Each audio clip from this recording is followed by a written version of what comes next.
بسم اللہ الرحمن الرحیم۔ زیارت بیت اللہ مسلمان کی وہ قلبی آرزو ہے جسے پورا کرنے کے لیے وہ اپنی تمام عمر کی جمع پونجی لگانے کے لیے تیار ہوتا ہے۔ کتنے ہی ایسے لوگ ہیں جو تمام عمر اپنی کمائی میں سے کچھ نہ کچھ بچا کر رکھتے رہتے ہیں کہ آخری عمر میں اللہ کے گھر کی زیارت کو جائیں گے۔ کہتے ہیں کہ ابراہیم علیہ السلام نے جب کعبہ اللہ کی تعمیر مکمل کی تو اللہ کے حکم سے تمام عالم کے انسانوں کو ایک آوازہ لگایا تھا، آؤ اس گھر کا طواف کرو۔ اللہ رب العزت نے اپنی قدرت کاملہ سے وہ آوازہ تمام روحوں تک پہنچایا۔ جس روح نے اس آواز پر لبیک کہا، اللہ رب العزت نے اس لبیک کو ایکسپٹ کرتے ہوئے اس روح کے نصیب میں اس گھر کی زیارت لکھ دی۔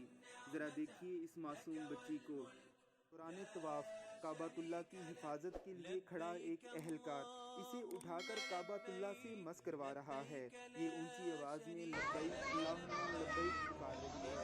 بے شک یہ بچی انہی مقدس روحوں میں سے ہے جنہوں نے ابراہیم علیہ السلام کی آواز پر لبیک کہا تھا۔ اللہ رب العزت اس کی اور اس کے والدین کی حاضری کو قبول فرمائے اور تمام مسلمانوں کو اس گھر کی زیارت کی توفیق بخشے۔ آمین ثم آمین۔